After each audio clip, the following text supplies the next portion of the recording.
Ralph. You got this beautiful sunset in the back there. Where are you located? I'm in Middletown, Delaware. Actually, that's an 85-inch TV behind me. That's what I put in my studio so I can change it around depending upon. That's what Ethan's got in his bathroom. Yeah, that's cool. See, I do that so I can change my mood if I feel so inclined. I can do headphones. Oh, that's why Ethan goes to the bathroom too. See, that's right. I can do headphones if you guys want me to. I just don't really want to if I don't have to. But no, you look good. You can do whatever you want. I try to hide my balding head, so dude, I'm not far off from you. With a little cover them down a little bit more on the end. Yeah, so. we just think the headphones makes us look smarter. Exactly. We don't know. It's like glasses. They used to have glasses. Now they don't have those. So you can just put headphones on and look 10 times smarter. I like it because I have some in-ear ones, but I just prefer not to use them if we don't need them. No, you sound great. This is our only studio right now, is the headphones. Gotcha. It's all good, my friend. Our biggest expense, right? Yeah. We got to upgrade. Operating on a shoestring budget, is that what you're telling me? We can't even afford shoestrings, so we're doing flip-flops. So let me kick us off.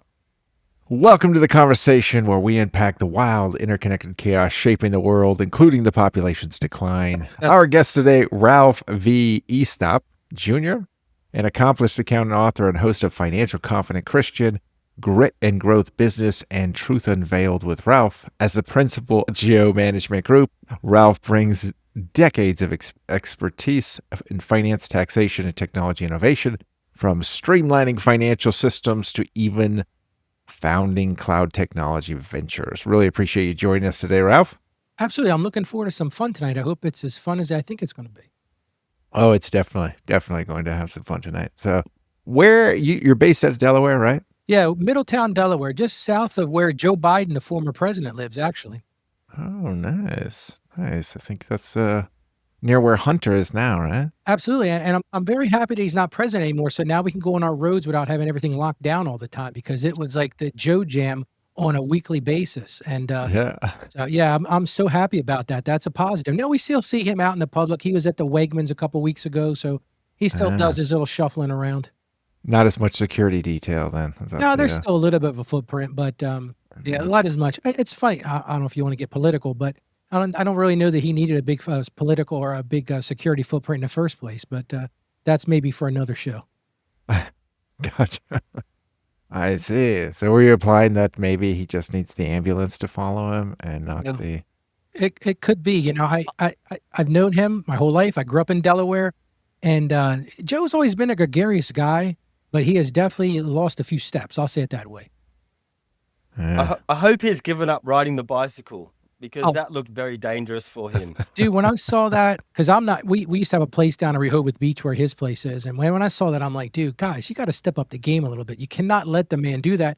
And I started thinking, well, maybe you put one of those big sumo suits on him, those blow-up sumo suits, and put him on the bike. Then if he teeter-totters and falls down, it's no big deal. But or at least, what do they call them? The training wheels. Training wheels. Right? Yeah. I like training wheels. That's cool, that's a great idea. I just took mine off my bike just last week. So, all of us are struggling with that sometimes.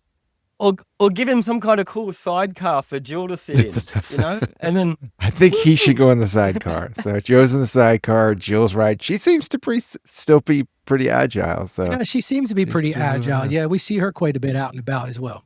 Now, you're originally from Delaware? Yep, born and raised here, spent pretty much... wow. I did spend a year at the University of Nebraska. I was a member of the Cornhusker marching band. Huskers, yeah. Yeah, so I went to the Midwest and decided, boy, this is not for me. And transferred back to Delaware and been ever since, been here, so. Nice. Now, you grew up in the same town? So I grew up just a little bit north of where I am now. I have a farm, a 30-acre. I raise Black Angus cows. So not only am I an accountant, but I'm a cattle farmer. Yeah, that seems kind of weird, doesn't it? But people are like, "Are you sure?" Yeah, it's interesting. It helps ground you, because when you can go out there and you can see it too. So a funny story, right? So I got these cows about 8 years ago. Somebody said, "Oh, you got plenty of land. You can do cows." I'm like, "Okay, we'll try this," right? So go meet with this guy. This dude was an off-the-grid kind of living dude. So you did not grow up as a farmer? I did not grow up as a farmer. No, my grandfather had a garden in the backyard, but I certainly did not grow up as a farmer. Gotcha. Someone told you there's a great accounting write-off you can do with cattle. So exactly. There's part of that, of course. Something to do with emissions. Right, yeah, that's a whole nother thing. So anyway, I go and pick out these cows. I bought 3 female cows. Now, female cows before they're bred are called heifers. So I had 3 heifers and I bought a bull because I'm thinking, wait, I'm going to create a family here, right? So I had to work that day. I wasn't at the farm at the time. So they delivered these cows and my wife and my cousin were here at the time and they let the cows in the pasture. I'm like, oh, cool. There's cows out there when I got home. Well, the next morning I decide, well, I got to start feeding these cows, right? So the guy had always told me, look, don't turn your back on the bull because the bull can hurt you. Now, this bull's like 1,500 pounds. It's like, like a Volkswagen Bug coming at you, right? So he didn't tell me you got to watch out for these heifers. So I go out in the pasture. I'm carrying 2 red buckets full of grain, right? So I'm walking across this. I'm a tough guy. I'm watching this bull in the corner. I'm like, the bull's cool. He's a good personality, right? So, all of a sudden, this heifer starts charging me, right? I'm like, what in the world am I going to do now? So this heifer like runs into me as hard as she can. Now she's like 1,000 pounds. So I'm thinking, what in the world? Knock the bulls down, the feet everywhere. They're like licking me and all kinds of crap. So I got out of the pasture. Like, you ever seen one of those circus clowns that go running up the side? Well, that's basically what I was. And, I was like, I'm this fat guy trying to climb over this pasture rodeo fence. Clown. Yeah, huh? Rodeo clown. Exactly. So I picked my phone. I grabbed my phone after I got myself back into order, like being able to function again. And I called this guy. I'm like, dude, you got to come get these cows. I can't do this. There's no way I can do this. So he says to me, he says, look, it's really not that big of a deal. You got no return policy, is that? Right. Well, that's exactly right. Should have bought them on a credit card. Then I should have done that, dude. Exactly. He told me I had to move along. But anyway, move along. So he says to me, he says, look, tomorrow morning when you go down there to do it, all you got to do is demonstrate your male dominance. Oh. Okay, cool. All right. So I said, what does that look like? He says, here's what I want you to do. He says, when one of those heifers comes at you, just smack them in the nose. Now, look, I'm not saying any cruelty to animals. Be very clear about that. Is that what men do? Is that so that's why I'm not condoning that. That's not what I'm saying at all. Be very careful. I don't want to get canceled. And a couple shows ago, I almost ended up with some black guys getting some masculine advice. So. See, so I'm not giving you masculine advice. So anyway, next morning, I get the buckets and I walk into the pasture and dude, I'm shaking like a leaf, right? And when these heifers comes right up, I'm like, okay, I remember what this guy said. So this heifer comes up and I'm not going to smack the cow, but I just pushed it on the nose a little bit. That cow was like, oh, you're in charge, huh? Never bothered me again. Never bothered me again. Wow. So anyway, that's my ranching story, but like it's an interesting like this Crocodile story. Dundee, that. Yeah, that's exactly right. And just just give him a little tap on the nose and everything was good. But wow, that's my So now you've been a farmer ever since, and now you go around and you just tap cows' noses and put them in order. I still have learned that if that thing's bigger than me, I give it respect because guess what? Yeah. And that I really don't want to get into the cow stuff either. I'm gonna steer clear of that too. Steer clear. I like it. So how long you've been doing cattle farming? So we've been doing this 10 years now, actually. Wow. And we raised how many head of cattle do you have? Right now we've got 11, and we just converted over to Wagyu. Actually, we're raising Wagyu beef now. So all black Angus Wagyu, but we don't do any milking cows. It's all beef cows. So. Funny story. We're ready for another funny story? So my wife's cousin. What's that? I'm starting to get hungry though. We're down here in Texas with brisket. Yeah, my last Texas. Brisket I did was Wagyu brisket. It turned out pretty nice. My son's in the Coast Guard. He's stationed at Station Galveston, so he's down in Texas. So anyway, next story. So my wife has a cousin. Cousin had never been to the farm before, and we invited him over for a barbecue. And I said, "You got to come over for a barbecue." I said, "But you got to pass the test to be a member of the family." He's like, okay. And I said, but I can't tell you what it is till you get here. So at the time, I had a new bull, and this bull was Big Hoss, we called it. Now, Big Hoss weighed about 3,000 pounds. So I said to her cousin, and this is a little wiry dude, right? He gets on the farm, he goes, so what do I need to do? I said, well, here's what you need to do. I said, you see Big Hoss? I said, I want you to give him a little ride across the pasture. And he says, Ralph, man, I really want to be a member of the family.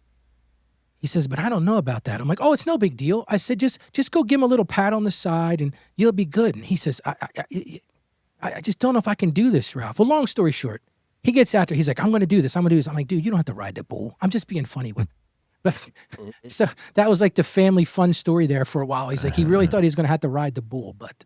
I like it. Nice. You have any daughters? Have you had to I don't. I have do any two trade sons. for Nope, two sons? I have two sons. One is 24. He's a full-time barber. And my other is 28. He's in the Coast Guard. So that's what I have, two sons. Wow. Down in Galveston. Yep. He's in Galveston, stationed in Galveston now. Yep. Nice. I like it. So you do kind of a remote accounting business there at home on the farm? Yeah. What I did was about 3 years ago, I decided I'm tired of renting space from somebody else. So I actually built my office building here on the farm. So I have a regular office building. I see in-person clients. I see, we do a lot of Zoom calls these days, a ton of virtual clients. Especially if you're a back office service like accounting, you can. Well, true. And I mean, I like to think that I'm doing a little bit more than back office stuff. But yeah, I mean, I have clients all over the world now. It's kind of amazing. Like I was just talking to a client in Uzbekistan earlier today. Oh, and that's the cool thing about, the internet in technology. What language? Yeah, well, he spoke English. In what language? He spoke English, which was cool. So they trade in cows, Ethan. So it's an easy conversion. There's easy conversions. Like how many head of cow do you want? But well, you are the cow accounting expert now. There you go. And it's funny you talk about accounting. I've been doing it since I was 8 years old. And a lot of people are like, "What, 8?" Yeah. So I grew up in accounting. My dad has an accounting firm. So imagine how fun coffee table talk was at my house. At 8 years old. Oh, so there's this debit and this credit, and we're going to. I'm copying tax returns at 8 years old. I see. So people are like, "Well, you had a warped childhood." I'm like, "Yeah, a little bit." Dinner had to do a lot with the leftover accounts receivable. Oh yeah, I mean, it was always it was interesting topics, but the cool thing about that, it really helped me understand, and I have a heart and a passion for people in business because I grew up around that. I grew up around the small business stories, and can you believe this happened, and can you believe that happened? And I think that's one of the reasons that people are attracted to me because I've seen it. I've seen it all. I've been doing this for 30 years on my own. But growing up, since I was 8, I just turned 53 last week. And since I was 8, people are like, "You've been doing it since you're 8. I'm like, "Yeah, literally. Copying tax returns and doing accounting work since I was 8. And you kind of ventured past that where you help with personal finance. It seems to be the theme of a lot of the podcasts and kind of advice that you're giving out. What got you into helping individuals versus, companies kind of find their own personal finance? So continuing on the story. So when I was about 7 years old, my mom and dad split. And, it was like, it was not an ugly, like shakedown domestic violence type of thing. Dad had enough, so he moved across town. But we were primarily with my mom. And the reason I got into this, Joseph, to be blunt. Was the bigger fight who gets the write-off? Is that what the... No, maybe. There's my sister and I. So I think they kind of split that or whatever. But the last thing my dad said when he walked out of the house was, "Oh, you're a man of the house." And at 7, I'm sorry, but nobody is prepared to be man of the house. All right. So it makes sense what I'm getting ready to say. So what happened was, here's my mom. Now, my mom was from very meager means. If she had $2,000 in her checking account, man, she was doing fantastic. And not that she didn't try. Don't misunderstand me. But my dad was very successful, another accountant. So we lived in this weird dichotomy of like, we would go to his house on the weekends and drop $300 for dinner, no big deal. And my mom would take us to the Burger King, and she's like trying to figure out how we're going to pay for Burger King. So all of that said, what I was able to witness is how she was taken advantage of because of her lack of financial skills. Great example of this. I'm 12 years old. My mom's car had died finally. My dad had bought her a nice car before she left. Now, nice car at the time, a Honda Accord with a hatchback, right? But at the time, in the 80s, nice car, right? Yeah. But her car's starting to wear. We had, as a kid, this car's so light, we'd pick it up and put it in the front yard to mess with her because it was like you could literally lift the thing up. So anyway, she decides it's time to buy a car.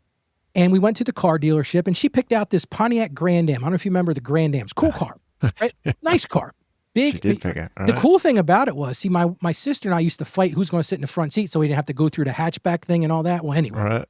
So we go to the car dealership. My mom picks out this car she likes. And here I am, I think I'm 12 years old at the time, sitting there at the table with the salesman, my sister, and my mother. And all I'm thinking about is Mom promised to take us to McDonald's on the way home. So I'm this little fat chubby kid. I'm like, there's going to be food involved. I'm going, right? So anyway, she negotiates with the sales guy, and she got it down to, at the time, $300 a month for the car. And I was like, and she had talked to me because, unfortunately, being man of the house, when the heating oil ran out, I'm 10 years old, I'm calling the heating oil company. And when the lawnmower needed to be fixed, I'm fixing the lawnmower. Not that I knew what the hell I was doing at the time, but anyway. Right. So picture this. We're sitting at the car dealership. She makes this agreement. And the guy's like, you know how they play these games at the car dealership. Says, well, you need to go talk to the finance manager. I'm like, cool. So ushered into the finance manager. And I'm sitting there. And my mom's sitting there. And the finance manager says, okay. He says, Mrs. Estep, your payment is going to be $412 a month. And my mom looks over at me and she's like, what? But out there he said 300. And the guy's like, well, but we need to add this and we need to add that. And she looks at me, stone cold looks at me and says, son, what should I do? And you're 12 at this time. I'm 12. And I love my mom. My mom passed away 2 years ago from a glioblastoma tumor. And I miss her dearly. But this is all going to make sense here in a second. So the reason I have a passion for this. So anyway, let me continue the story. So the guy says $412. And I said, hold on a second, dude. I said, you told my mom out there it would be $300. He goes, shut up, kid.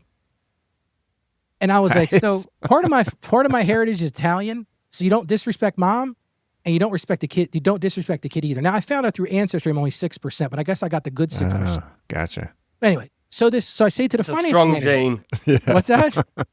It's a strong gene. It's a strong gene. So I say to the finance manager, I'm like, dude, how do you get to 412? He goes, shut up, kid. It's none of your business. And I'm like, well, that's probably not the right way to handle this. So of course I'm piping up. I'm like, dude, we're going to get it. He goes, children should be seen and not heard. And so I'm like getting ready to snap on this dude. Now I was always a big kid. So I'm like towering over this dude. I think I'm like 6 foot at 12 years old, something like ridiculous like this. Yeah. I look like a sumo wrestler. So anyway, long story short, we finally got it down. But he was trying to take advantage of my mom. So from an early age, I realized that if I could empower people to understand finance, if I could empower individuals to understand just what's going on around them, it's going to impact people. So, wait, did your mom buy the car? She ended up buying the car, but we got it for $300 a month. Oh, you got the payments down. Okay. Absolutely. Right. Well, see what happened. The guy had added credit life, credit disability, this extended warranty, tire coverage, paint protection, everything out the wazoo. Paint protection. Yeah, everything. And I've done shows about that, man. Tariff. Dude, no joke. I can take people to the cleaners with the car dealers, man. The car dealers see me coming there like, oh God, Ralph's here. So I've always hated buying a car. It's a terrible experience. They're all the same. You go for one, I need to go talk to my manager. You go this whole back and forth. You're just like, okay, stop. Bye. I actually like to dance. I think it's kind of fun because if the place closes at 9, I go at 5 of 9. Oh, you have a process. I have. They remind me of the Nigerian email spammers. I think the only people who actually go to the car dealer are the ones who want to talk with the Nigerian spammers anymore. So it's I think you're probably right. So yeah. But anyway, that's my story. So then, tell me, your mom bought this car. I am a little interested about your mother. You helped her with her finances. Yeah. There were the two of you. After you kind of grew up, did she get remarried? She actually ended up getting remarried. So, we went through the normal traditional, I moved out on my own. She had her other husband, her new husband actually. And we always had a positive relationship, but it just, those last words to a 7-year-old, you're a man of the house, dude. Like and I'm not criticizing my dad. I think my dad did the best he could do at the time. Of course, I don't talk to him now, but that's a whole nother story.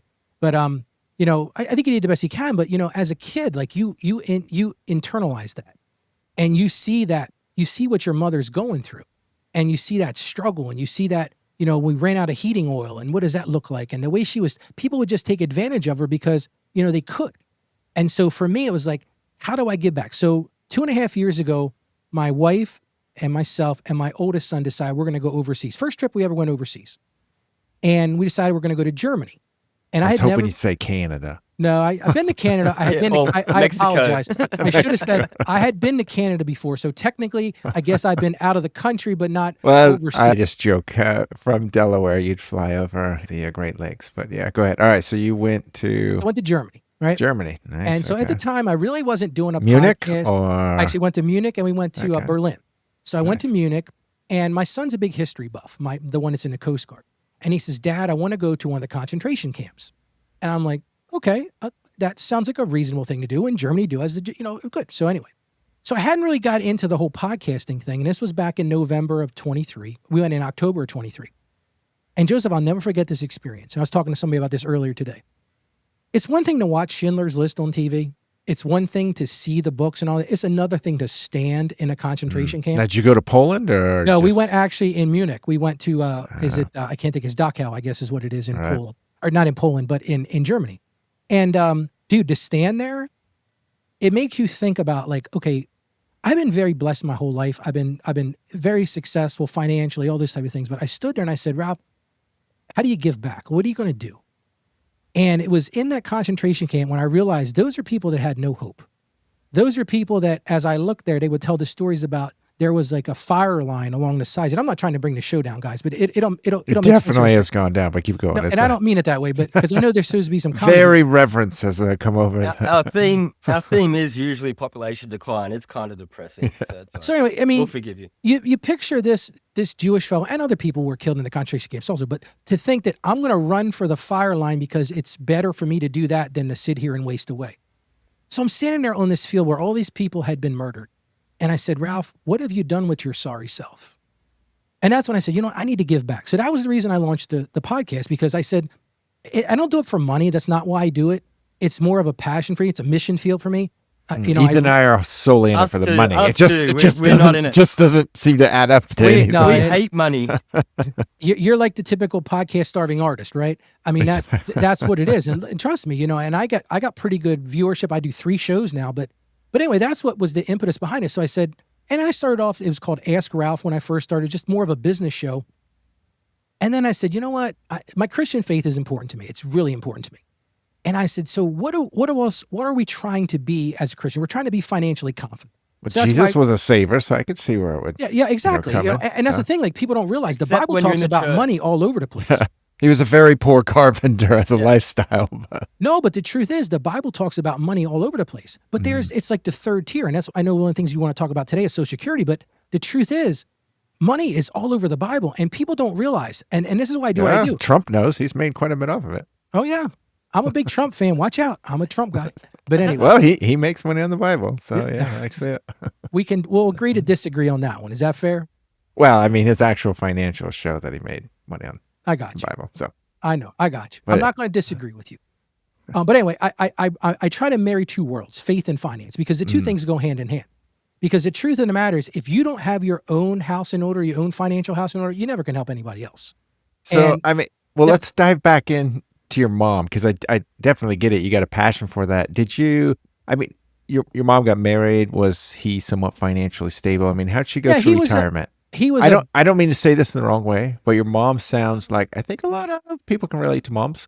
Not spendthrift, but someone who is, our sweetest person we know, cares about us more than themselves, and often spends more than, and takes care of us more than they take care of themselves. So yeah. So I think that she somewhat represents to me what maybe our current aging population is. So that's why I'm kind of interested in her, and how did she go through retirement? Oh, very much so. And and honestly, my dad kind of prepared her pretty well for retirement. Oh, nice. He paid off the house before he left. I mean, I got to give my dad propers on that. Gotcha. And my mom wasn't a spendthrift. She was actually very frugal in the way that she spent money. Did she have a job?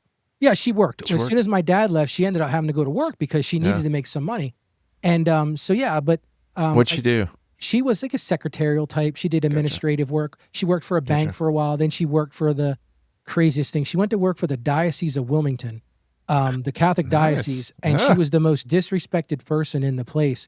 She worked for this Monsignor, and I won't use his name here, but to talk about tearing somebody down, it floored me, dude. I actually got on the phone with this clown one time, and I said, if you ever talk to my mom like that again, you and I are not going to be friends. Because he would tear her down something fierce, and I said, "Did you tell her the story? Listen, somebody tried to shyster for $150 on a card." It's true, man. It's true. And I said to this Monsignor, I said, "Dude, you're messing with the wrong dude." Touch him in the nose. Touch him in the nose. Exactly. Bring him Just down. touch him in the nose. Let him know who's boss. But so my mom's second husband was a Boeing engineer, financially decent guy, and he was a good person for her. He ended up developing an alcohol problem. And so they ended up splitting up. And then my mom met this other guy who was a little bit older than her. Terrible story. They were getting ready to get married. He was trimming a tree, fell to the tree, and killed himself. So it's like, it's a horrible thing. So then my mom ended up, being by herself to the end. And, the greatest, you're going to laugh when I say this, or not laugh, but it's kind of a sad thing. But the biggest honor for me. Laugh or cry. Yeah, well, the biggest honor for me was to hold her hand when she went on. Yes. And it was the Sunday morning when I did that, and she didn't last long, and that was a blessing. She got a brain tumor the size of a golf ball in the middle of her head, and we thought she had dementia, honestly. And about 30 days after that, she was in hospice. They tried to operate; it didn't go well, and but it was a real honor for me to be able to do that for her, because I'm a believer, so I truly believe she's in a much better place. But no, Mom was awesome, but she exemplifies what I see in the aging population. I just recorded a show yesterday, and there are so many people that are completely unprepared for retirement. Yeah. The median amount of saving for retirement is $165,000 at age 65. That's collective. Yeah, and that's collective. So if you break that down by race, it differentiates a lot. If you break it down by sex, all of a sudden it differentiates by a lot. So yeah, it's no joke. Men have more savings than women if they're single. So your mother was single, so she would have fallen to lower ones. Right. African Americans have by far, especially a single African American, has the least amount of savings. We're down to almost $7,500. So I don't doubt that. It is pretty crazy. And the thing is, like it's funny. I recorded a show yesterday about 401ks. If you have a 401k at work, at least due to the match. And my analogy is this: if you're walking down the sidewalk and you see a $100 bill sitting on the sidewalk, do you bend over and pick it up? Of course you do. And so many people don't do that with their own retirement. But here's the scary part. So many people think, I'm going to put that 3% in, I'm going to be good for retirement. Woefully inadequate. I recommend people put 15% of their current year's earnings into retirement. Now, do you find that a lot of young people don't do that now just because they don't see themselves retiring? I mean, because we talk in the show a lot that there's delayed household formation. So you have a lot of men and women, on the majority men, who live with their parents well into their early 30s. Right. They delay having children. Yep. And so there's this, sense of, adolescence that has continued. So do you think that assists in basically not thinking about retirement at an early age? Absolutely. And I was one of those people. I didn't live with my parents till that age because I was out of the house at 22. But yeah, I see that all the time. And the problem is, like, people don't realize if you start saving it for retirement at 25, it's a huge number. Like my oldest son, dude, he is frugal. He has got more money saved than I have, and I'm 53 because I started mine later in life because of that same thing. Like when you're young, you're like, I'm invincible. I can eat whatever I want. I can do whatever I want. Oh, retirement, that's a ways away. And like 4 or 5 years ago, my wife finally kicked me in the rear end and she says, guess what? You need to start thinking about our retirement, dude. And she's right. And, listen, this is what I do for a living. And I'm the poster child for waiting too long. Now, I've got time to recover. I'm fortunate that I have a good business. Got 11 cows. So, right. Yeah. But I'm fortunate I'm able to do it. But there are so many people that don't do it at all. In my other life, I used to run a credit union. Are you familiar with credit union? Sort of like a bank. But I had a credit union, and our main group at the credit union was Chrysler employees. And it amazed me. I was the executive vice president of a credit union. Out of Delaware? At age 28, yeah. We had a big assembly plant in Delaware. Gotcha. But picture this, 28 years old, I'm the executive vice president of a credit union. So like I had a staff of 30. So anyway, all that said, I would see these guys making $150,000, $175,000 a year, renting apartments, had nothing saved. So the truth is, it's an epidemic. And the problem is, like I mentioned on my show yesterday, it's creating a welfare state. And it's just going to get worse. And the problem is, everybody's going to pay for it because there's no way getting around it. If you think you are going to survive on Social Security alone, you are sorely mistaken. Isn't going to work. Yeah. No, I mean, you hit right on the point. Did your mother end up collecting any Social Security? Do you know? Yeah, she did. She ended up retiring she did a wise thing because she listened to me and she retired at 68. So she didn't retire early. She worked at like at a department store for some extra hours. Honestly, she was in a pretty good shape financially by the time this happened. She owned her home outright. The craziest thing is when she passed away, she actually left me money. And it was amazing to me that somebody who scrimped and saved her whole life, dude, it was such an honor to get that from her because it was like, it's like in the Bible, they talk about the woman, the widow who gave 2 coins. And I not that my mom was but I see that. Like, it's easy to give out of abundance. Yeah. But when you give out of just barely having it, to me, that's much more valuable. Yeah, I mean, it brings up a great point that there is an older generation. I mean, they call it the senior tsunami, the silver tsunami, where there's almost locked up close to $30 trillion in inheritance that could pass down. But to jump into a little bit of Social Security, just to give us, a little taste of, the start of this conversation, Social Security is, as we know it, Social Security is really broken into 2 separate funds. There is the Old Age Survivors and Disability Insurance, the OASDI Trust Fund. Mm-hmm. And that's the largest one. It's the one that we talk about the most. It's the one where most of the money goes into. Right. And then there's also the Disability Insurance Trust Fund. And so for the sake of this, I think it's more interesting. We're just going to focus on really the aging fund for its own purposes. But it has about 2.8 trillion in assets. Right. And so that is literally part of that 35 trillion in debt. It's literally owed to us, but that's a way to think of that. And it's been running an annual deficit since 2021. So it's now eating away at that current equity that it holds.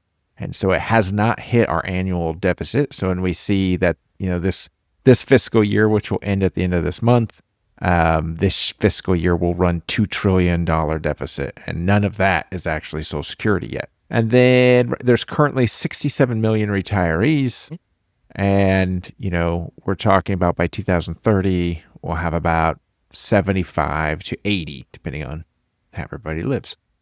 Right. So we're looking at a bottleneck. We're just at the start of the bottleneck. And there's lots of ideas that we got to come up with. In fact, I put in the stat in 2044, there'll be close to 100 million retirees. So we really have to solve this problem. There really isn't a political will. One of the stats I want to share is I think 30% of our legislature, so of Congress, is over the age of 70. So there's definitely not a political will to really change much of Social Security, but there's going to have to be some things that change, and so. Oh, that's true. I mean, and there already has been some things that change. I don't know if you're aware of this, but like the amount that they charge employees has been going up. I had a client consultation yesterday. He was like, Ralph, he says, how come my wages keep going up? He's an S corporation owner, and I pay him at least to the minimum Social Security thing. And he goes, I've been working for you for 10 years, Ralph. He says, but it seems like every year you're telling me my salary's got to go up. I'm like, yeah, because from 2015 to 2025, they've raised that substantially. So it's obvious there's an issue. Yeah. I mean, it's only going to get worse. And Absolutely. so throwing out some ideas is really what this conversation is. You've already kind of disclosed that you like Trump, and that's totally fine. I love it. Bring that fire and anything. I don't know if this gets as political, but if you do find any edge, please. But really, there's some basic things. There's one you talked about. I don't know as if they've actually raised the rate on Social Security, but they have raised some of the distributions and holdbacks on Social Security. And so those will go some of those line items, which means it does change how much you get to keep. So I could see somebody at the paycheck saying, like, wait a minute, they changed it. Now I don't get as much. And so that's definitely going to be in there. But let's first take on what if we were to do some of the revenue increase ideas. Mm-hmm. So revenue, and your take, I think this is great because you can come from helping people be financially independent. You can come from an employer standpoint and how they're going to view this, and a lot of different, angles on how we're really talking about as far as revenue. There's not too many ways. It's payroll tax. Right. And so how do you do payroll tax? And so in this trust fund, and let's set so we know, because we're going to pose this in here, but we got to understand that when this Social Security first came out, the idea was we have an ever-growing population, and if this ever-growing population were to all give into this fund, then the idea was you're investing in a fund. And so it was this quasi-socialist program. And the quasi is because it is a privately held fund. And that was the idea. You put into this fund, but they take the money that's in the fund. It, for a while, actually was growing in assets. So it was holding well more assets than it was paying out. It's only been depleting since 2021. And then as you age, that fund that you paid into would have earned interest, and you would have received back your funds plus the interest over the remaining of your life on retirement. And so it's a great idea, but now we're faced with the shrinking population. So we have the opposite problem. We don't have enough of us and a very large aging population, but it is nonetheless, it is a fund. It's a private fund. However, and Joseph, can I interject for one thing? Please. The thing a lot of people don't think about. I have a lot of elderly clients that think there's a basket down in Washington, D.C. that has their name on it. Exactly. They really do believe that. I've talked to people. They said, no, I have a vault down in Washington, D.C., And I've worked because they've been paying into it for so long. No, it's true. They believe this. For 40 years, I've been paying into this. There's an account down there with my name on it. I didn't mean to interrupt you, Joseph, but I think you're frame spot the on. conversation. People need to understand. In fact, Social Security that. will send you a form and say, "Oh, here's what you're entitled to." Yeah, absolutely. The little green benefits. form. Absolutely. Yeah. So let's take some. What if we were to, first one up, increase the payroll tax on individuals? Right now, it cuts off at $168,000. Right. So it goes up to $174,000, I think, for 2026. Yeah. Yep. Exactly. So it'll increase slowly. So what if that was gone altogether? Yeah, you're talking about I mean, I think what's going to happen though when you do that, I think you're going to see a lot of people restructuring their compensation packages. Yeah, and what you're really talking about is like CEOs at the executive suite. There's a lot of people who make over $175,000 now. So exactly. And see, the thing is, like, even when I started in practice, 30 years ago, it was like 68,000 or I don't remember the exact numbers, but even over the last 10 years, don't hold me to this, I think it was like 137,000, and now we're going to be at 174. That's a huge increase. And the real dollars to that, it's about an $8,000 tax burden on somebody. Yeah, no question. I think here in Australia, you have to make over 175,000 a year to be over the poverty line. Is that right? It's expensive, dude. Yeah, that's no joke. No, honestly, like in any major city, there's only 5-6 major cities in Australia. There's only 5 cities in Australia. Well, yeah, you know what I'm talking about. And to buy a house in one of those cities, you have to be a CEO. Gotcha. Like, like the wage to price of home ownership in Australia is absolutely insane. Yeah, I didn't look up any stats, but what they have a similar type of program. What's their payroll tax in Australia? Yeah, we do have. Well, we have a pension, and our Social Security. It's not as strained as yours because we do have a growing population, and we have a lot of resources that our government sells, and so we can afford a lot of the social welfare programs. And we don't have a massive population. The population is still less than 30 million. So we don't have. I compare them to take Texas and just because it's the same. Australia's the same size as the continental U.S., but it is we Texas. basically are. We're similar to a really independent state in the U.S. Yeah. The thing is, honestly, I'll have to find the stats for us. We could do this on our show sometime, Joe. But honestly, I think it's like the average house in even in a low city now is you can't buy it in the city. It's millions. Yeah, I did look it up. It is it's millions. Sounds like California in the United States. You can't afford to live there. Yeah, San Francisco, it's definitely gotten that way. You do have to be an executive basically to buy a house, but almost that's to true rent in one general. anymore. Almost buying a house is in general. Like lot of my younger, 450,000. The truth is, a lot of my younger clients are like, my own son, my 24-year-old son is like, Dad, how do I ever buy a home? Yeah, how's he going to think about in America? It started to blow. Yeah, it's a problem. But back to this point, if we were to raise past, and so we make the cap unlimited, you're saying that a lot of compensation packages would change, so it may not have that much of an impact. Because basically, if you're an executive who's making $1 million, they would really swing it to say, okay, well, we'll give you a salary of 175, and then we'll come in with bonus, and we'll come in with compensation and all kinds of other stuff. Absolutely, yep. And I think that's what would happen. I mean, it's kind of why S corporations came around in the first place. Is when S corporations first came out, like I said, I was a kid, but I remember my dad telling me, hey, we're just going to put everybody on a $12,000 a year salary because the only thing we got to pay Social Security and Medicare taxes on that. And everybody thought that was great until the IRS finally said, no, guys, we need to talk about reasonable compensation. And I still fight with clients about that to this day. They'll say to me, but why am I taking such a big salary? Because you have to be reasonable in this. So, but Joseph, I really believe that you're just going to change. You're just going to push things around because the real problem is the worker to benefit ratio. See, when this was before, it was 5-1. Now it's 3-1 if you're lucky. That's the real issue. Are you talking about? You're talking about the number of retarees to the actual number of workers paying into that. Correct. Yep. Yeah, I read that stat before we sat down here on the call today. Yep. In 1960, it was 5-1. Today, it's 3-1. Yep, that's exactly. That's no joke. I mean, that's a problem. Yeah, we use that stat often here, and that's really the name of the game. Is there's this huge bill, and everybody's basically trying to avoid paying it. So right. So then let's go to another. But let's address why they don't want to pay it because I think that's the part we're not talking about. The problem is, if it was a structured system that had solvency, then I would advise clients to pay into it also. We're putting money into a 401k, we're putting money into 403bs, we're putting money into IRAs because we have confidence that there's going to be something there. But I think that there is a disconnect between people not believing that there's actually, I have a lot of young clients that say to me, I don't want to pay Social Security because it's not going to exist.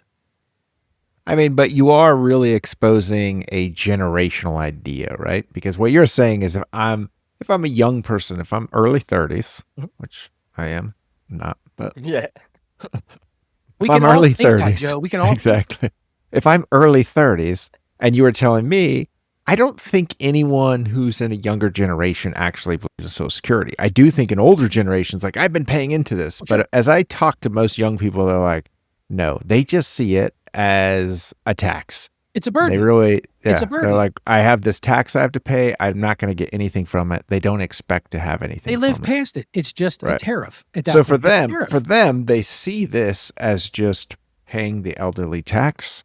But if you're elderly and have been paying into it, so if you're 65 right now and you're about to try to get into some of these benefits, you see it much different because you're like, I'm trying to get out of the working wheel and I have been paying into this and I expect to be getting something, from it. So it would be harder to give that advice to someone who's 65, which is where we sort of have this bottleneck. So we do have this problem in that the question is, if this fund becomes insolvent, do you think they're actually going to take the fund and say, okay, well, because it isn't, I mean, this is how the fund actually is structured.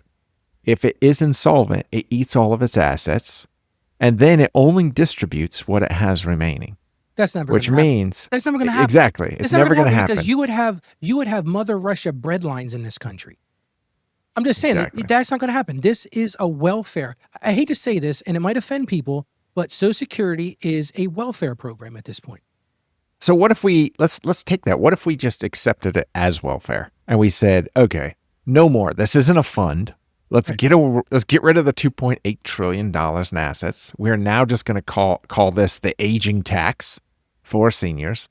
And if we do that, it takes a whole different view. It's an entirely different structure. We have to own it as just a welfare program, which I think anyone who's probably under the age of 50 sees it that way anyways. Right. It's only those who are over who think they've been paying into something but they have been isn't paying there. Into it. In their defense, right. Joe, my grandfather, he passed away several years ago, but we figured it out one time. He collected 3 times what he paid into it. Yeah. No, there's definitely a good time to have received Social Security. And still could get more out of it. But the thing is, Joe, we made a promise to these people.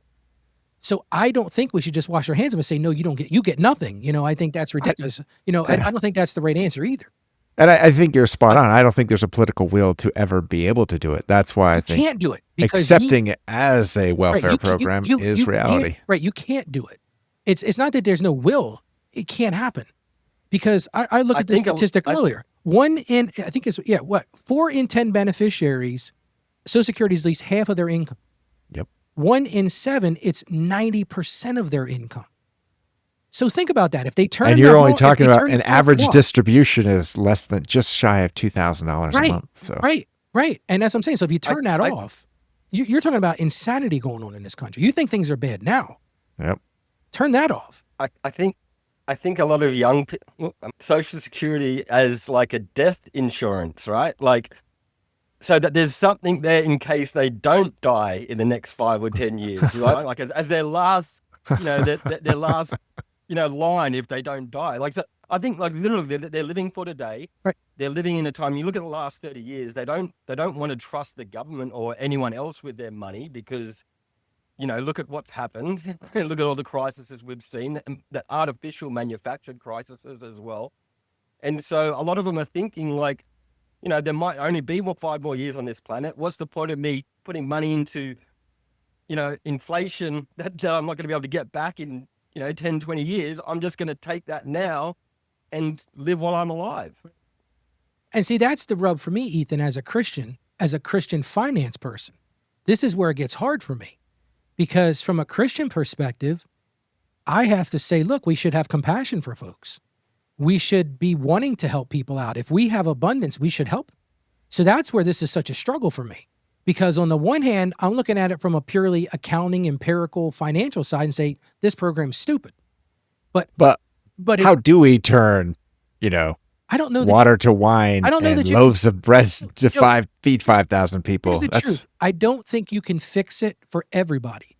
I think the only way you can fix it is if you make it means tested and you increase the retirement. Well, let's jump on that. So let's go to means tested. I know quite a few people who still get Social Security because they paid into it. Right. I know one who's a billionaire. Right. And he still gets a Social Security check. I don't begrudge And he that. kind of is like, this is great. But then he even noted, he's like, you realize this increases my income enough that I'm paying almost all of this in a tax. 85% of the benefits taxable. Yeah, I get it. I deal with this every day in my tax practice. But I also don't begrudge them for taking it. It's not really plausible to. You can't really give it back. There's no system for giving it back. You can donate to the charity, I guess, if you really want to. Right. But that's not giving it back to the trust fund. You're just donating to a charity. Right. So isn't there an app now where you can pay off the national debt? I think I heard something about that, Ethan, but I think they call that. I'm sure there is. I think that's an insanity app. Maybe I'm not sure, but I haven't actually even heard of that. That sounds awful. Yeah, no, it's like a single web page. It's that they should have that. Government made it. They should have that at every. You should see what happens at every grocery store. It's like, would you like to top that off and pay for the add a little bit to the federal government? I wonder how many people have. Yeah, I doubt they would have any takers. I doubt it. That would be like, I agree. That's like the ringing into bell out in front of, not going to happen. Everyone knows that's his money, just disappears. That's gone. If you give it to the government, it's gone. So then let's break into some of these, because if we do just accept this as the welfare tax, we are going to take care, and let's rebrand it something nice. Call it Social Security. Taking care of the elderly tax. Call it Social Security. We're making sure that people have security to not be homeless. Sure. That sounds like accounting branding, but sure, I agree with that. But let's dive into that, because this means some people who currently don't pay Social Security would need to start paying into that tax because it becomes a structured tax now. It also means some things that are not being taxed for Social Security, because right now it's just payroll, would then be taxed. So it's not just payroll, Joe. I'm going to correct you there a little bit, because self-employed people pay into Social Security. It's not just payroll. It's any kind of correct. Yeah. But it is made to match their payroll, what they would have self-employed paid themselves. Absolutely. Right? Absolutely. Yeah. But I'm not suggesting that people who are on passive income should pay into Social Security. I'm by no means saying that. Gotcha. Well, wouldn't that be what happens? You might as well go to a flat tax then and just call it a flat tax, and we're going to divvy it up. We're going to play Robin Hood at that point. And that could be a method too. It would also have to hit, because you'd also have capital gains to question in there as well. Would it hit capital gains? Right. Well, that's what I'm. That's why I said you can raise that number all you want, but there's going to be structures to get around it. Right. But I totally agree. And we can talk about different structures to go after it. More just the theory that if we were to accept this as a tax, we now would have to think about it in a more holistic way, where there are people, for instance, a lot of teachers don't pay into Social Security. A lot of firefighters and first responders don't pay into Social Security. A lot of religious folks are exempt from Social Security. I have a bunch of Amish clients that are exempt from Social Security, but at the same time, they also don't ask for the benefits. Well, they don't. Yeah, exactly. They do. They are entitled to, but there may be some that don't, get the benefits. But nonetheless, this would change it, because it would mean, all right, we are creating a tax that is really, here to pay for the aging population. And so then it changes, because now it's a tax. So many more things become taxable that weren't before, because it's not you paying into a fund.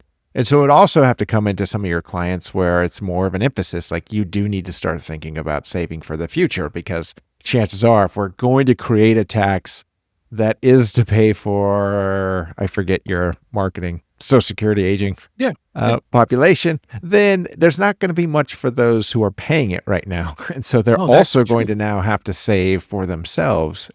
Which is a crazy burden to tell one of my clients that's already paying, effectively 15.2% Social Security tax, and say to them, look, I want you to put 15% of your money into investments as well. So now I just took a 30% haircut. And then I'm paying 30% federal tax. If I live in one of these crazy high tax states like California and New York, I'm paying 70% of my pay in tax. Yep, exactly. And then I had people say, what the hell do I work for? Yep.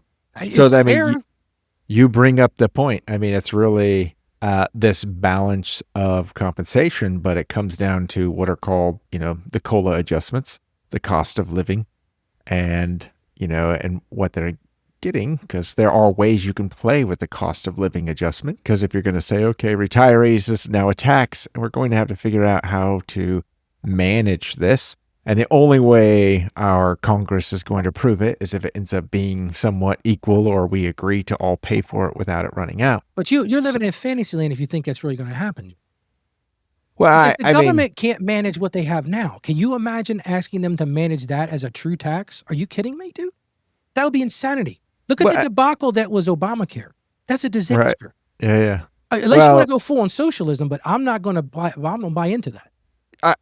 Fair enough. Let's say they can't do it, but I think you did concede to the fact that they're also not going to let it, be unfunded. They can't. Right. So that means it will be. Have to get creative. Either way, it will be that. So imagine it's going to stay as Social Security, and we're just going to have to pay the difference. We're arguing semantics because I think we're already there. Exactly. Well, that's what I mean. Is like the only thing we're not there is they're currently eating away at the 2.8 trillion, but that's going to be gone soon. And then they're going to have to start coming up with more money, and they will do it from the general fund, which means it becomes just a welfare, and the general fund's paying it. So now they're going to have to find ways to make it all fit. Exactly. Or we need to start looking at things like, how do we spend this much money as a country? Well, they seem to know how to spend that much money as a country. But this is what the problem is, though. But see, they don't know what they're spending it on, Joe. They don't know what they're spending it on. That's the argument. That's exactly, Ethan. I think that's what young people like. And I'm 53, but I consider myself somebody says, why does the government waste so much of my friggin' money? And I think that's a legitimate concern. Why can't they account for it? Trillions of dollars. Yep. Right. I mean, trillions. Yeah. It's not just once. Right. Well, it's breaking down ever more so easily now, because 3.5 of it ends up going to basically entitlement programs. So that is the one topic we haven't brought up. That will be another one for a different day, is Medicare. It really is the beast. And so Social Security is just one of them. Medicare is by far the beast. For every $2,000 a month they pay out, it's almost $10,000 a month they're paying to help keep people alive and healthy. So it is definitely the beast. But you break down our ultimate budget, and there's not a lot of wiggle room. No, because we spend too much. We spend a lot. So we're $2 trillion in deficit. We've been running that for almost the last 3 years consecutively, and it looks like we're going to do the same thing next year. And so there isn't a lot of angle to cut that down. So I agree, we definitely have to cut it, but for a different topic, a different day. This one's really, how do we figure out to fund Social Security? So if the cost of living, that means they literally say, seniors, we're going to lower the amount we give you by a little bit. And that could be in a number of ways. One of them could be, we're not going to let you receive this money until you're a bit older. Right. What kind of impact do you think that would have? There's some who are already on the line who are about to receive it. Now you've moved the goal, so they've got to work longer. And I think you have to phase that in, because to be fair, because I meet with retiring people every day, and I was like, do I go out at 62? Do I go out at 66? Do I go out at 70? And it really comes down to, when people ask me that question, I'm like, well, give me a crystal ball and I'll tell you what to do. Or I'll say to them, what's your genetic line look like? If you're going to live to be more than 85, hold on as long as you can, because you're going to get more benefits. But Joe, the problem is, I have so many people that come in and say, at 62, I'm out, dude, because I don't know how much longer I'm going to live. And they're taking a 25% haircut right then. Yep. So think about this. Let's just say we do what you say. And I'm not saying you're advocating that, but then you're talking about, do they get a quarter of the benefits at 62? Like, what does that look like?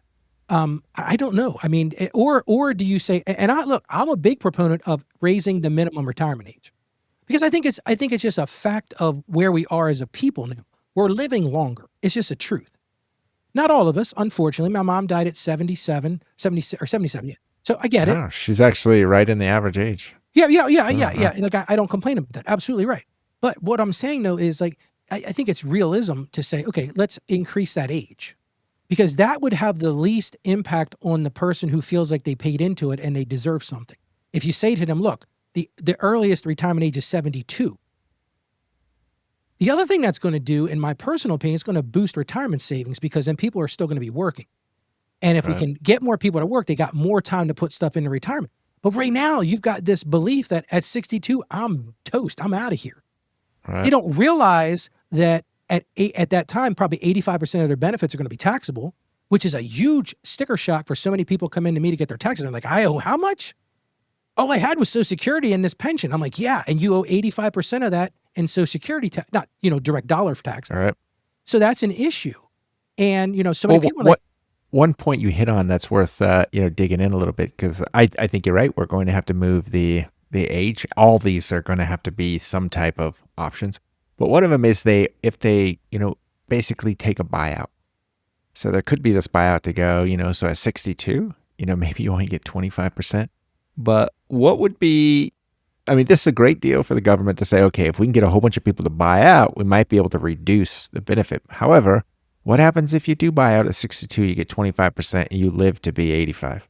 That's the problem, because now you've roused back the same place. So don't take up this offense, Ethan, but I think Australia was started as a debtor's colony, right?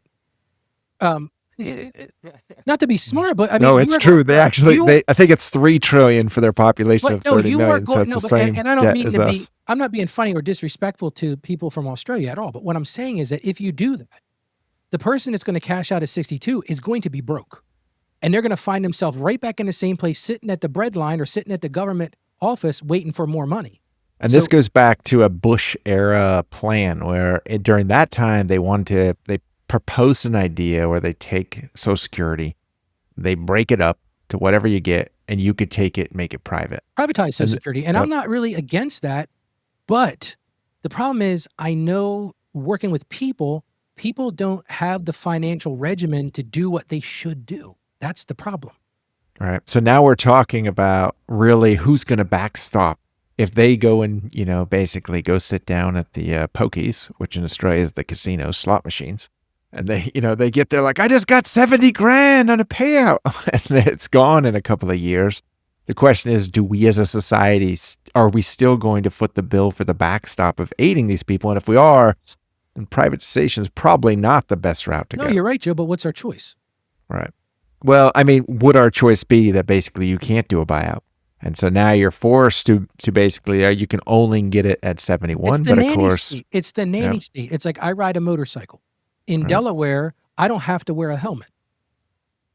I know a lot of libertarians try to move to Delaware and be. I as a devout libertarian, almost moved there. No, but it's not that way now, dude. Delaware is like the socialism capital now. Yeah, a lot of Boston has taken over and moved in. But anyway, the reason I say that is, I think the real answer to this is, do you think we have to have a nanny state? And when I read a statistic that says 1 in 7, 90% of their income comes from Social Security, I just answered my own question. That is a nanny state. That's exactly right. So as a free market junkie, this is a pill that has been hard for me to swallow. I'm right there with you. The reality is, what are we going to do as a nation?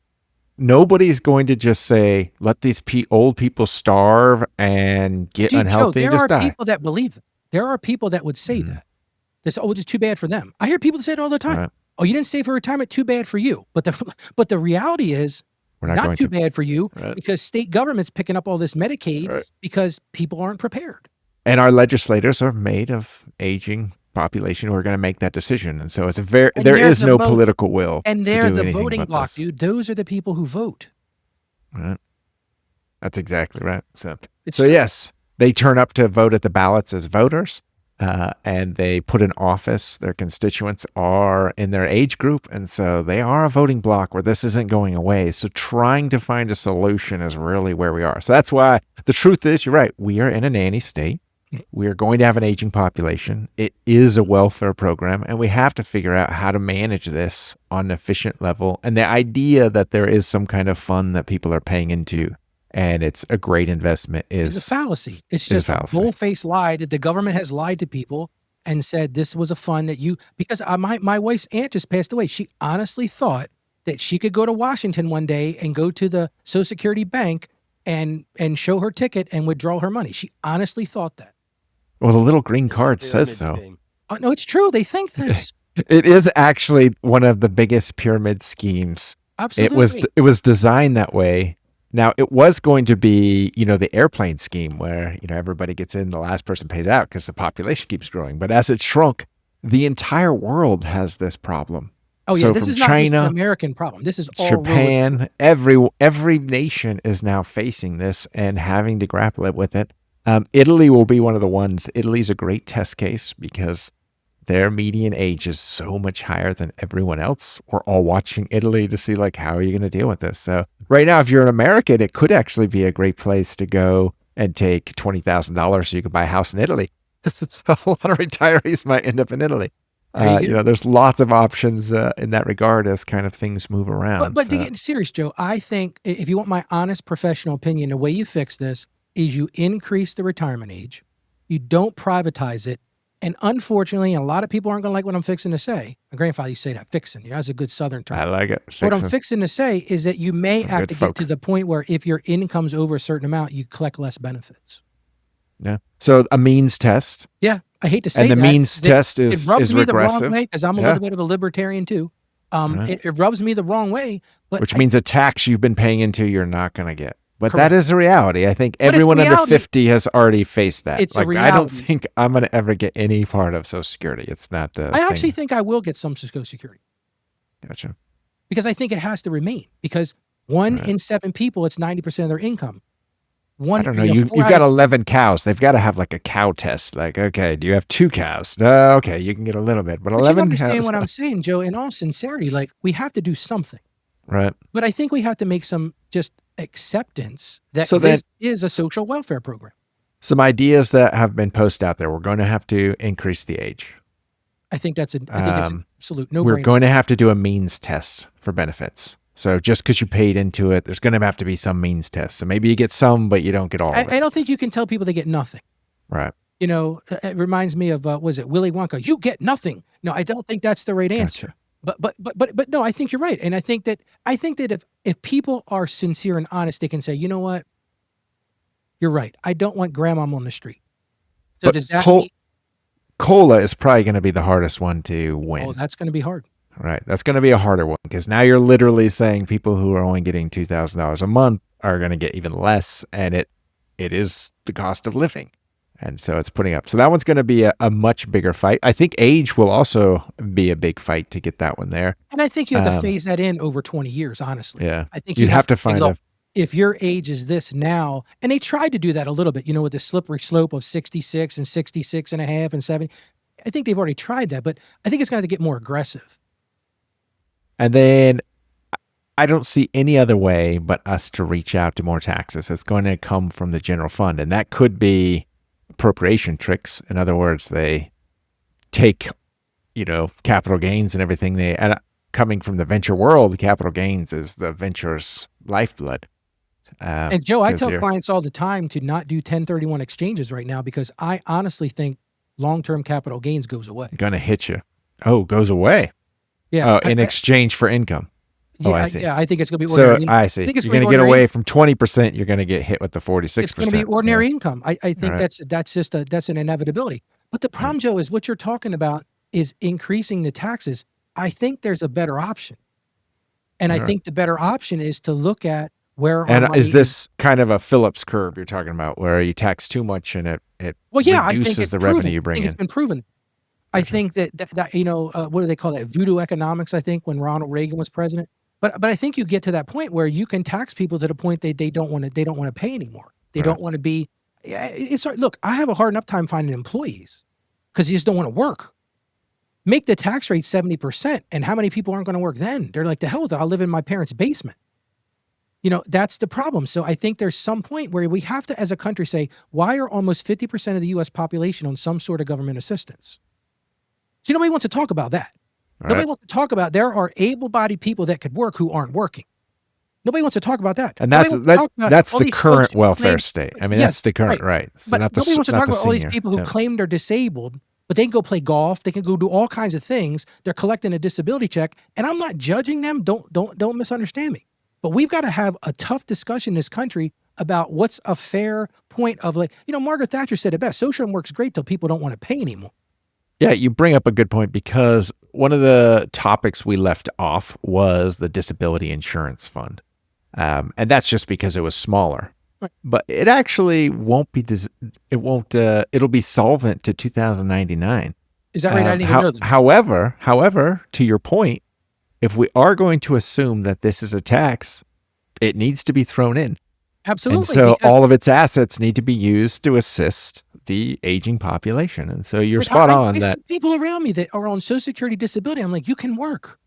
You know, maybe you can't do your ideal job. Well, guess what? My first job wasn't my ideal job.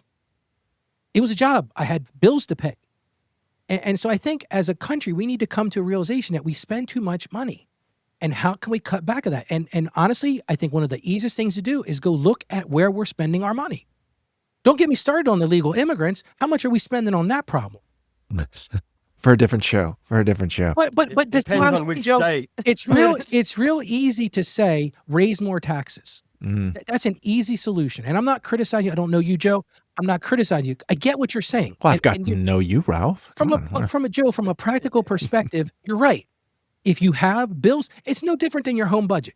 If your budget is X, what are your options? I can borrow or I can make more money. Well, you have, the probably the most political will ever put together this last January 20th. Absolutely. To come after the budget, and they didn't do it. Right. $2 trillion. Right. They didn't. In fact, their own party tried to stop the big, beautiful bill in the name of this is just more wasteful spending. Like it's not getting there. Well, and the political will didn't even come close. It actually went the other way to say, force you to spend $2 trillion a year. And the thing is, look, I told you I'm a Trump guy, but when I read the big, beautiful bill, because I had to let clients know what it is, people say, well, there's no tax on overtime. That's not true. There's a cap. There's no tax on Social Security. That's not true. Not true. There's a cap. There's no tax on overtime. No, or no tax on tips. No, that's not true. So, but it sounds good, for sound bites and truthfully, for the average person, if there's a cap of up to $25,000 in tips, my son's a barber. He makes a lot of money from tips. He probably doesn't make $25,000 in tips. So for him, no tax on tips. If you're overtime, I think it's $12,500. A lot of people aren't going to get affected by that. So how do you think, where do you think we're going to get this political will to ultimately come in and say, we got to stop spending? Because we haven't even, Social Security, Medicare haven't even really hit the bill yet. This really is just us right now. I don't think the political will exist, and I'm not sure that it ever will. So you think we just basically are just going to indebt ourselves? I think we're going to the way of the Greeks, and we're going to self-implode on ourselves, to be blunt. Yeah. And I'm not a tinfoil hat Tuesday guy. Right. Understand that. But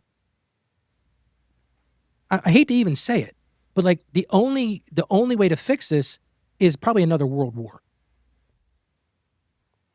I think they're trying. Well, there's definitely, we had that conversation before. The great distraction, we call it. I am not a warmonger. Warmonger. My son's in the Coast Guard. I don't want to see another war. Understand what I'm saying?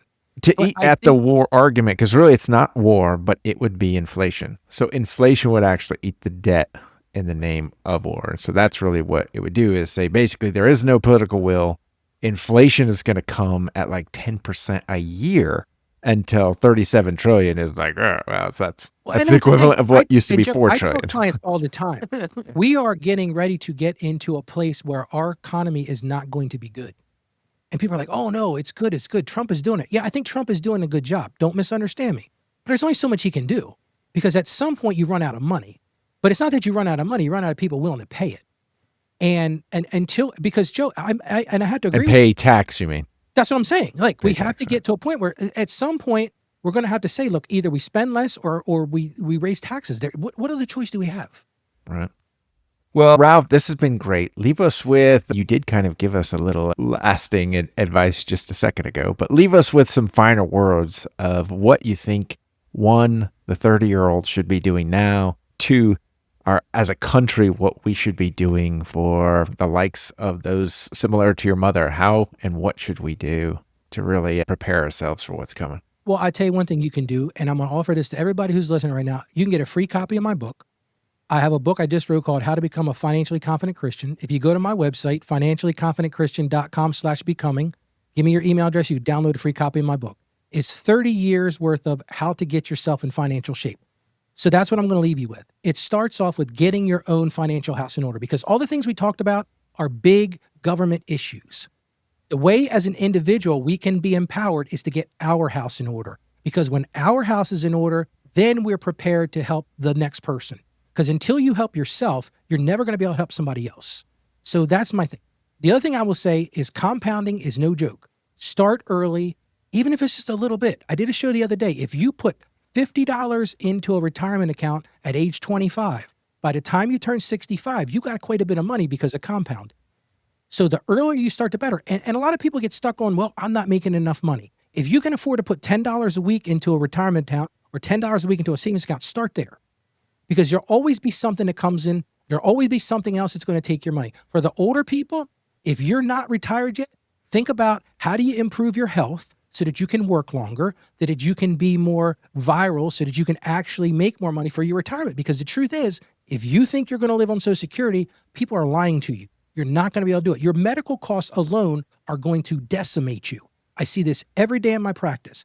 People go from being able to travel and all this kind of stuff, and they say, oh, when I retire, my costs are going to be less. Wrong answer. Your costs are going to be more, but you're going to be paying all of it in medical expenses.